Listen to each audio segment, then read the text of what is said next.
Brothers లో ఆషాఢం KG sale మళ్ళీ మొదలైంది. మరెన్నో క్రేజీ ఆఫర్స్ ఖైదీ చేయండి ఆర్ఎస్ బ్రదర్స్.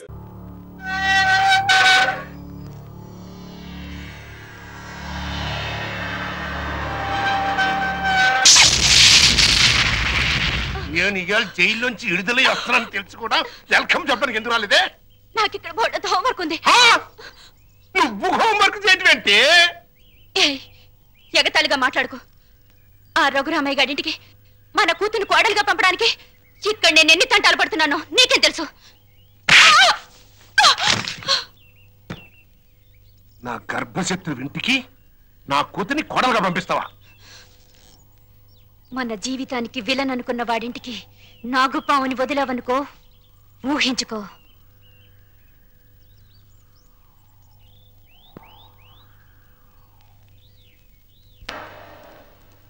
నాన్నగారు, తమ్ముడు చదువుతున్న కాలేజీ ప్రిన్సిపాల్ గారు మీకు ఈ లెటర్ పంపించారు.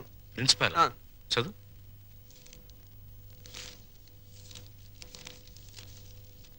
గౌరవనీయులైన రఘురామయ్య గారికి నమస్కారములు. మీ అబ్బాయి రవి గురించి ఒక ముఖ్యమైన విషయం మాట్లాడాలి. బయలుదేరి వస్తే ఒక ఆత్మహత్యను నివారించిన వారు అవుతారు. ఇట్లు భవదీయుడు Bhavani Prasad, principal, MRC college. మీ అబ్బాయి రవి ప్రవర్తన ఏం బాగోట్లేదు. అయితే వాడు మా రవి అయి ఉండడు. తమ పిల్లల గురించి పెత్తండ్రి అలాగే అనుకుంటాడండి. కానీ మీ వాడు సామాన్యుడు కాదు. కొత్తగా చేరిన స్టూడెంట్స్ ని ర్యాగింగ్ చేయటం, ఆడపిల్లల్ని అల్లరి చేయటం, లెక్చరర్స్ ని ఏడిపించడం. మా ప్రిన్సిపాల్ గారిని కూడా ఏడిపిస్తున్నాడండి. ఎస్, మీరు మా వాడి మీద వేస్తున్న అభాండాలు నమ్మలేకపోతున్నాం అండి. వాట్? నావి అభాండాలా? What do you mean by that? అది కాదండి. రంగా నువ్వు ఊరుకో. సార్ మా వాడు. నో నో నో నో, మీరు వెళ్ళి కాసేపు ఆ పక్కన వెయిట్ చేయండి. నేను మీ వాడిని పిలిచి విచారిస్తాను. అతనేమిటో అతని ప్రవర్తన ఏమిటో మీకే తెలుస్తుంది. ప్యూన్, ఇవన్నీ ఒట్టి గ్యాస్ కవర్లే. రవి గారు, మిమ్మల్ని ప్రిన్సిపాల్ గారు పిలుస్తున్నారు. ఏంటి పిలిచారట? What is the matter? మొన్న కాలేజీలో కొత్తగా చేరిన సుబ్బారావు అనే కుర్రాడిని ర్యాగింగ్ చేశాం. ఫలితంగా అతని కాలు విరిగిపోయింది. దానికి నీ సమాధానం ఏంటి? పుత్తూరు వెళ్ళి కట్టించుకోమనండి. కొత్తగా కాలేజీకి వచ్చిన వాళ్ళని ర్యాగింగ్ చేయటం పాత రోజుల నుంచి వస్తున్న ఆచారం. దానికి ఇప్పుడు విచారణ ఏంటండి నా బొంద? ఆ కుర్రాడి సంగతి అలా ఉంచు. రాణి అనే అమ్మాయితో నువ్వు తిరగటం అందరికీ తెలుసు. ఆ అమ్మాయి జీవితాన్ని నువ్వు నాశనం చేశావు. ఆ పెళ్లి ఇప్పుడు గర్భవతి. నాకు తెలియకుండా మీకెలా తెలుసు సార్? మీ దగ్గరకు వచ్చి చెప్పుకుందా? Shut up. లేకపోతే ఏంటి సార్? నాలాంటి గ్లామరస్ అబ్బాయికి 10 మంది గర్ల్ ఫ్రెండ్స్ ఉండటం చాలా సహజం. మీరంటున్నట్టు ఆ అమ్మాయిని నేను అనుభవిస్తే ఆ అమ్మాయి కూడా నా వల్ల అనుభూతిని పొందింది. ఇది తప్ప? తప్పు అని మీరనుకుంటే ఆడవాళ్ళందరినీ పువ్వుల్లో పెట్టి పూజించుకోండి. కానీ నేను చేసేది ఇంతే. అమ్మాయి రాణి, రాణి, ఇతను చెప్పిందంతా విన్నావు కదా? నువ్వేమైనా చెప్పదలుచుకుంటే నిర్భయంగా చెప్పు. సార్, ఏ పరువు గల ఆడపిల్లైనా కావాలని కాలు జారదు. ప్రేమించిన వాడు తనే సర్వస్వాన్ని నమ్మించినప్పుడు విచక్షణ పోవచ్చు. నన్నంత నమ్మించి దుర్మార్గానికి హద్దులు ఉండవని నిరూపించాడు ఈ మహానుభావుడు. ఊరుకో అమ్మా, ఊరుకో. ఆ అమ్మాయి అభిప్రాయం నీ అభిప్రాయం తెలుసుకున్నాను. ఇంకా మీ అమ్మా నాన్నల అభిప్రాయం తెలుసుకోవాలి. తెలుసుకోవాలనుకుంటే మా ఇంటికి వెళ్ళండి. వాళ్ళు మన క్యారెక్టర్ కి యూ సర్టిఫికెట్ ఇస్తారు. అక్కర్లేదు. రఘురామయ్య గారు దయచేయండి. విన్నారా మీ అబ్బాయి మాటలు? అమ్మా, నువ్వు అమ్మాయి పక్కన నిలబడు. చెల్లి నువ్వు కూడా. రే, ఇప్పటి వరకు నువ్వు ఆడదాని గురించి మాట్లాడిన మాటలు తిరిగి ఒక్కసారి మాట్లాడు. అమ్మా చెల్లి కూడా ఆడలేరా? మాట్లాడు. అమ్మా చెల్లి దానిలా ప్రవర్తించే మనుషులు కాదు. అవునవును. అటువంటి పవిత్రమైన ఇంట్లో దుర్వాసన కొట్టే మాటలతోనూ చేతలతోనూ నువ్వు ఒక్కడవే పుట్టుకొచ్చావు. ఆ అమ్మాయిని ఏం చేద్దాం అనుకుంటున్నావు? అది కాదు నాన్న, నేను ఆ అమ్మాయిని అనుభవించిన మాట నిజం. కానీ బ్రోతలుగా భావించి అనుభవించాను. నిజంగా ప్రేమించుంటే ఆ అమ్మాయి తల్లి ఎవరు, తండ్రి ఎవరు, సంప్రదాయం ఏంటి అని తెలుసుకున్నాను కదా. అయినా ఆఫ్టర్ ఆల్ దాని గురించి ఆలోచిస్తారేంటి నాన్న? ఆ అమ్మాయిని పెళ్లి చేసుకుంటావా లేదా? అది కాదన్నయ్య. నోరు మీరే దుర్మార్గుడా. ఆ పిల్లకి అన్యాయం చేయకన్నయ్యా. ఈ పెళ్లి జరగకపోతే అందరం కలిసి నీ అంతు చూస్తాం. నీతో పాటు మేము చేస్తాం. చెప్పరా? చెప్పు చెప్పు చెప్పు. సరే, దండలు తెప్పించండి.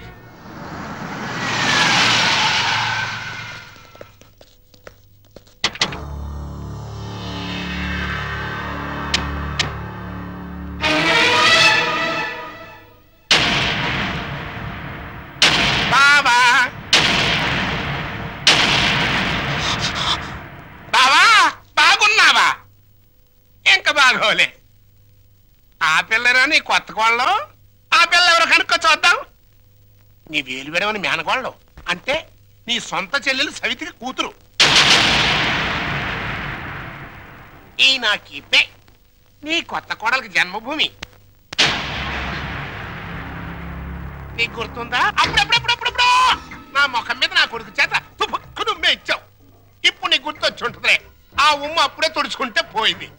కానీ ఇప్పుడు నీ మొహం మీద పడబోయి ఉమ్ము లైఫ్ బాయ్ సబ్బుతో తోముకున్నా లైఫ్ లాంగ్ సరిగిపోకుండా పర్మనెంట్ గా ఫిక్స్ అయిపోద్ది. అరవబకరా నా కొడక. బైక్ లేకుండానే మీ ఫ్యామిలీ అఫేర్ అంతా ఊరంతా తెలిసిపోద్ది. చూడు, ఇయాల నుంచి నా కూతురు జెండా మీ ఇంటి మీద ఎగురుతా ఉంటుందన్నమాట. ఎప్పుడు ఎగరటం మానేస్తాం అప్పుడు జెండా ఎత్తేస్తాం. ఈ గవర్నమెంట్ కూలిపోద్ది. బావా, గడ్డిని తగలబెడటానికి పెద్ద దివిటి అక్కర్లా, చిన్న అగ్గిపుల్ల చాలు. ఆ అగ్గిపుల్లే నీ కోడలు నా కూతురు అన్నమాట. ఈ రోజు నుంచి ది ఎండ్ కార్డు పడేంత వరకు నా డైరెక్షన్ లో ఇవ్వబోయే కొత్త ట్విస్ట్ అన్నమాట. వచ్చిన పని అయిపోయింది, ఇంకొస్తా అన్నట్టు డాక్టర్ నా సన్ ఇన్ లాని లాక్రమే ఆశీర్వాదం తీసుకుని కానీ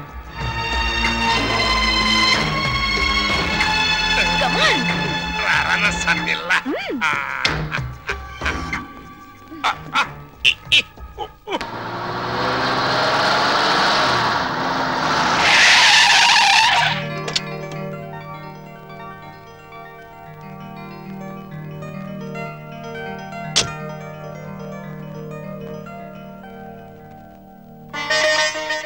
మరి నా ఆడపడుచు లాంఛనమో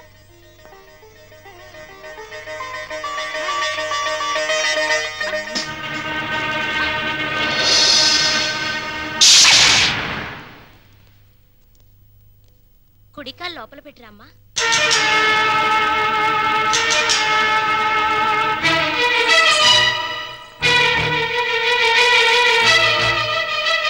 కాదు, కుడికాలు.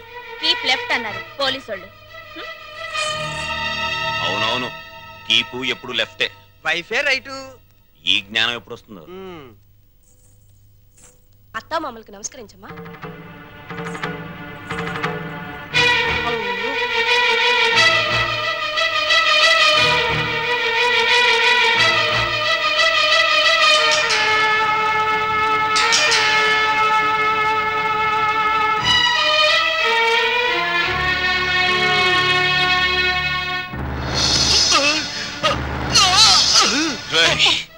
నీకు ఇంట్లో ఎవరు అన్యాయం చేశారని మా అందరికి ఇంత ద్రోహం చేశావరా? రాణి ఎవరో ముందు నాకు తెలీదు. తెలిసిన తర్వాత ఆ అమ్మాయి లేకుండా నేను బతకలేని తెలిసింది. నన్ను చంపినా సరే నేను మాత్రం రాణినే. నువ్వు ఈ ఇంట్లో ఎందరినో ఏడిపించాల్సిన డ్యూటీ బోలెడ్ ఎంత ఉంది. ఏడుపుని ఇక్కడ వేసి చేయకు, వెళ్ళు. అది కదండి. ఈ గొలుసు పెట్టుకో. ఎలాగో గదిలోకి వెళ్ళగానే విప్పదీసేదేగా, అంత మాత్రానికి ఇంత బరువు పట్టుచీర ఎందుకండి? ఏ శుభకార్యమైనా సాంప్రదాయ సిద్ధంగా జరిగితే అది మాకు ముందే జరిగిపోయిందిగా. గడ్డిని తగలబెడటానికి పెద్ద దివిటి అక్కర్లా, చిన్న అగ్గిపుల్ల చాలు. ఆ అగ్గిపుల్లే నీ కోడలు నా కూతురు అన్నమాట.